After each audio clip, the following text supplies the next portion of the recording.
What happened? You asked for help.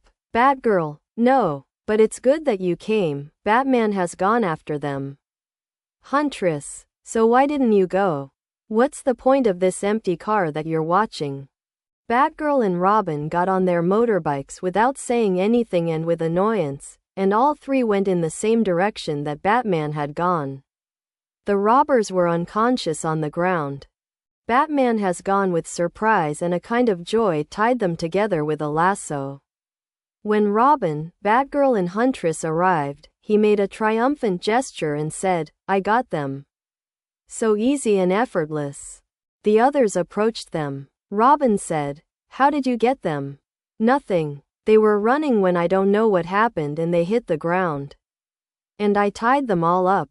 Huntress said, Didn't you find it strange, all of them together?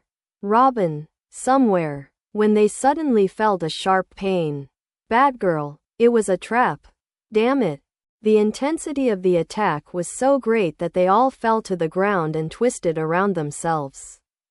Something went into their necks until their eyes were completely closed.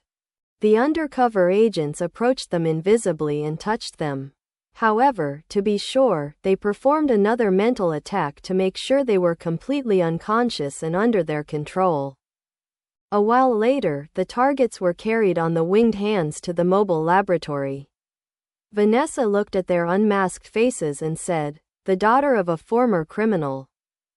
The son of a professional killer, the granddaughter of Batman, and a girl who looks like Barbara Gordon.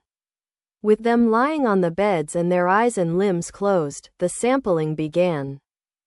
The syringes were filled with blood and DNA, and with precise cuts, a portion of their body tissue was removed.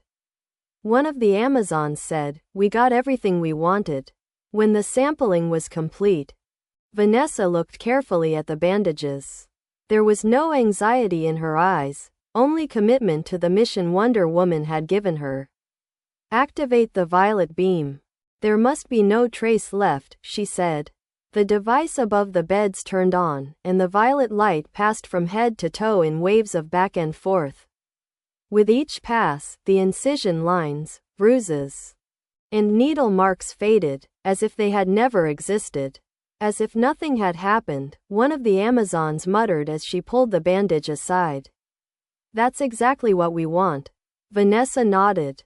When they come to their senses, they only remember the fall and the mental attack.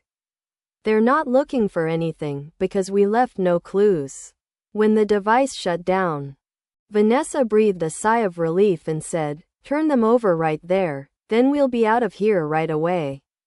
The Amazons took the unconscious ones back into their arms, ready to return them without the slightest sign of the actual operation. With the Bat family back on Earth too, the ship became invisible. With the portal and boom tube opening, they set off for Themyscira.